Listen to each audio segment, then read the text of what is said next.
Welcome back. In this video, we're going to be discussing how to do Monte Carlo simulation to determine probabilistic answers as opposed to deterministic answers in our class of machine element design. So typically the way a lot of the problems you've seen in engineering are given this, this, and this, find the answer, and it's a single answer. In reality, most design problems and most real problems aren't like that. Everything that we know with more or less uncertainty. We have lots of sources of uncertainty. We have sources of uncertainty such as guesses. We don't know the right information. We have sources of uncertainty where we approximate the actual relationship. For example, we talk about in physics a ball falling, and we use the gravity equation, but we neglect air resistance. So that's one of those things where we purposely have kind of a wrong answer, and it results in some uncertainty, some variation in the difference between maybe a simulation and the actual results. Another one is just simply the probabilistic universe that we live in. So for example, we may have multiple variations in the yield strength of a material based on variation in its manufacturing or how the treatment actually occurs. So in this class, what I want to walk you through here is a simple demo on a deterministic problem to show how we can explore some of these uncertain parameters when we have more than one uncertain parameter. So you can find a host of YouTube videos on how to do single parameter variations and Monte Carlo simulations in Excel. That's fine for single parameters, but I find MATLAB a little easier for doing multiple parameters. So I'm going to show you two different ways to do it, and then we'll also look at some sensitivity analysis. All right, to begin with, what I've got here is MATLAB and a little bit of a demo code that I'm going to upload, and you can see on Blackboard and follow along if you like. And what we have is problem 538 in the Shickley book, and it's basically there's this 1020 cold drawn steel shaft transmitting a torque at 20 horsepower and 1750 RPM, revolutions per minute. So we'll need to figure out what that relationship is between torque and speed and horsepower. And then we're supposed to find the minimum diameter to meet a factor of safety of 3. So that's a requirement. And we're going to use our shear stress failure theory. So this is static failure. We'll do something similar in fatigue failure when we get to it. All right, so a couple notes before we begin. There are lots of different distributions, but I'm going to focus in on two. A uniform distribution is when any number between a minimum and a maximum is equally likely, or 1 in 6 can be rolled on a dice. They're all equally likely. That is a uniform probability. A normal probability means that there is a mean and some distribution about that mean. So there are more clusters of answers that you're going to get within that. So those are the two types of distributions we're going to look at. There are others, and there are more robust ways to look at them. So what I have in this section here is just the code that you'll use to either draw a single value variable or a single instance from a distribution or multiple. So if we want a single from random variable from a distribution where we have the minimum to be some maximum, we're going to take the minimum plus the maximum minus the minimum times rand is the command to pull from a random uniform distribution, or rand if we want an integer instead.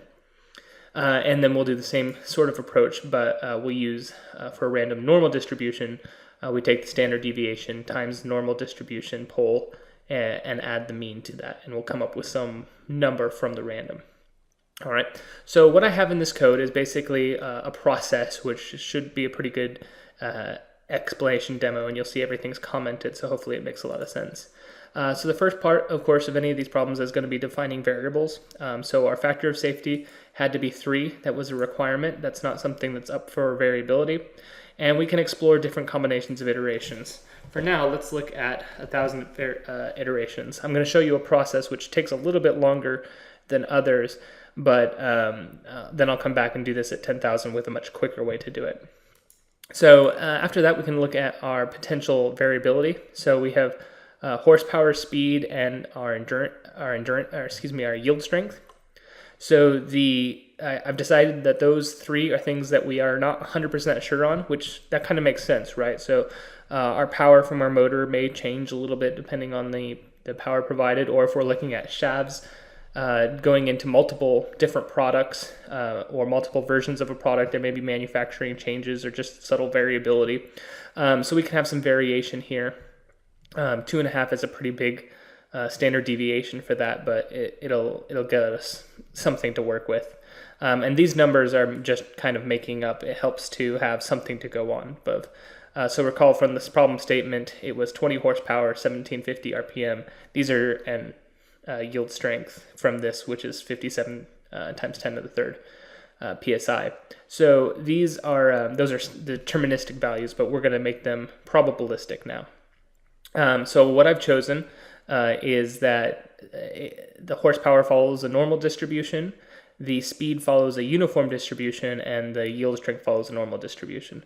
So you'll have to decide for yourself what types of distribution makes sense, as well as what is a good estimate of the uncertainty or the unknown in there.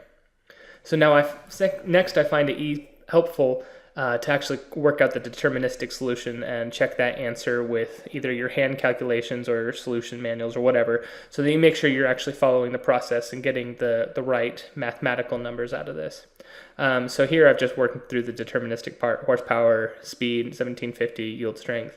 Hopefully you've seen how to solve these types of problems. We've got some torque. The relationship between torque, horsepower, and speed is 63,025 times the horsepower divided by the speed equals your torque. Since we're using maximum shear stress theory, the maximum shear stress is going to be equal to the yield strength divided by 2 times the factor of safety. And then this D here is basically working out what the equation would be for solving for D. And obviously this doesn't make much sense here. It makes a lot more sense if you've worked it out by hand. So then I just have it display what this deterministic D minimum diameter for the shaft would be according to a factor of safety of 3. All right, so then we can compare that to a simulation approach. So what we're going to do in a simulation is basically randomly draw. The first way I'll show you here is that we're going to create a for loop that every time we run this for loop for however many iterations we want to, which I set up as 1,000 before, what we're going to do is first of all reinitialize our random number generator. So this is why I do this in a for loop sometimes, is this makes a more accurate random number generation, more random actually number generation. And then every time it runs it, it's going to define each of these variables, power, speed, and yield strength, as a draw from one of those distributions. And then everything else here is exactly as we did before in the deterministic part. The only difference is instead of solving for a D, every single iteration I've got this D probability, and it's a vector, and iteration 1, it calculates a minimum diameter according to the random variables here. Iteration 2, it does it again, and basically we build a 1,000 long vector of this D probability. And we'll use that for doing our calculations below. So I've got the simplified model here too, which we can look at, but I'll go ahead and walk through what this one looks like. So if I run this code, it quickly finds the deterministic value is 0.7282 inches. That's the minimum diameter to get a factor of safety of 3. What we may be able to do, what we're calculating now, is for each 1,000 cycles, calculate a distribution from a random variable for each of the components, and then calculating the probability.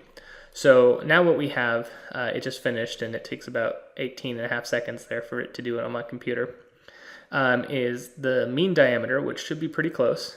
So this is 0.72, so this is of a random distribution of those parameters, and the standard deviation is pretty small, so it doesn't change a whole lot. So now what we can do is we can ask ourselves some questions like, is the value of 0.07282, is that likely?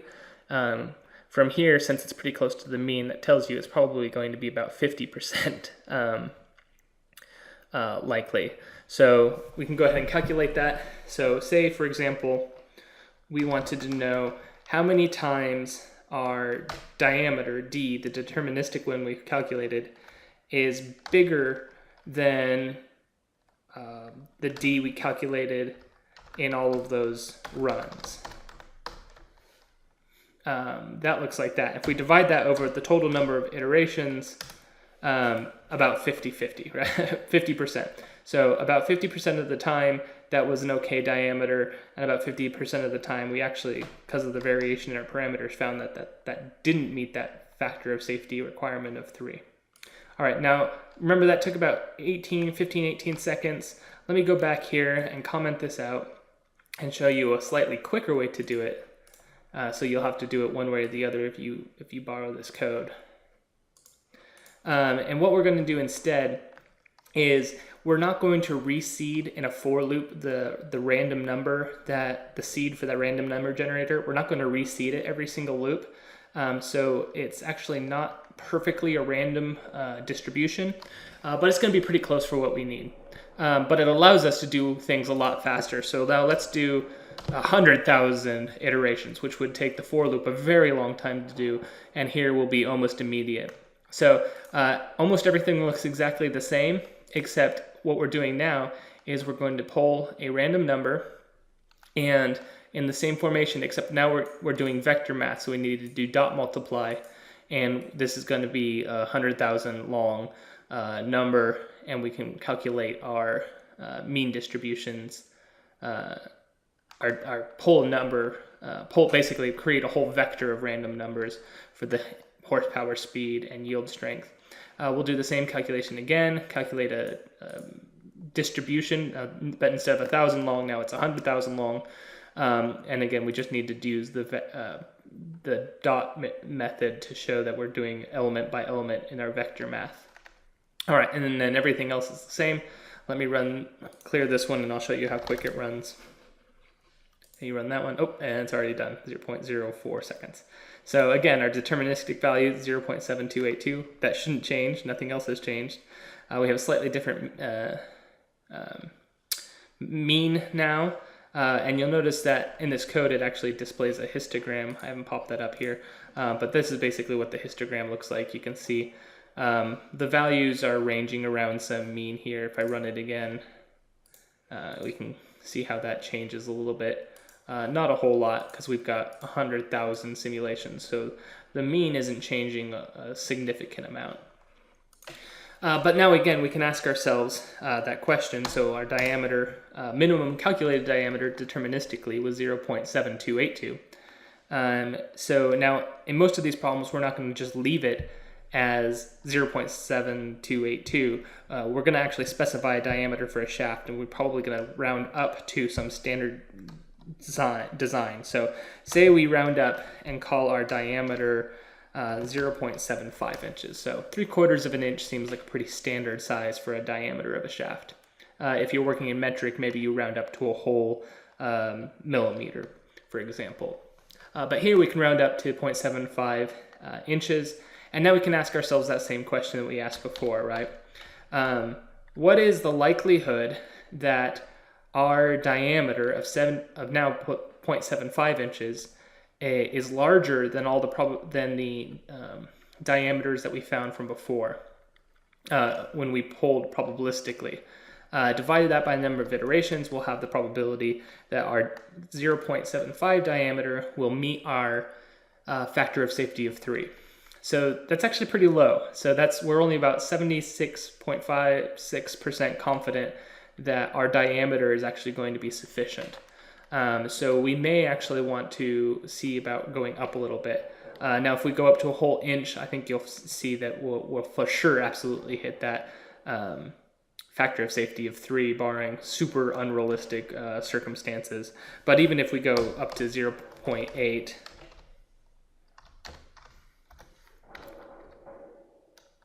you'll see now we're at about 99.5% probability with a 0.8 diameter that we will meet that factor of safety of 3. So this is the point where it really depends on what you're designing. If it's a super safety critical and you have a requirement of, say, a factor of safety of 3, how confident do you need to be? Now, the next thing that's an important question is, where is the source of all this variability? Well, specifically, we know it is in these 3 variables: the speed, the horsepower, the speed, and the yield strength.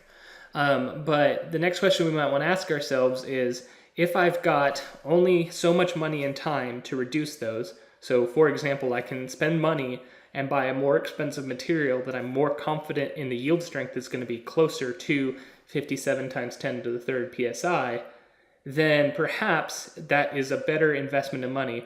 Or I can spend more money on quality control in the motors and make sure our motors are closer. So really here, there's a couple ways to do it, but you could do the calculus approach for sensitivity analysis, where basically once you have the equation set up, you can take the derivative with respect to horsepower and compare the changes in horsepower to the changes in minimum diameter and come up with the sensitivity and determine which variable is most sensitive.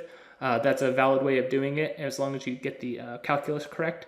Another way that you might just try out, since these are linear equations, is that you can simply change one at a time, change these the variabilities by say 10% or so, and see how the variability, the minimum and the maximum for that calculated diameter change, and from that identify where is the best place for you to spend, for your team, your company to spend time and resources in reducing variability.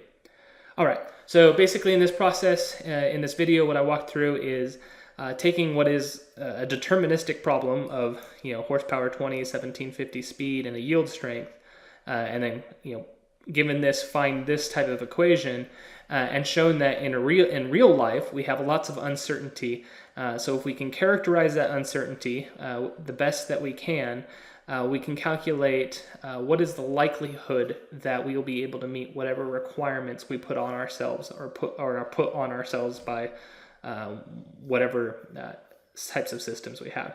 So hopefully this video and this code that's available will help you identify uncertainty in your own problems. All right, until next time.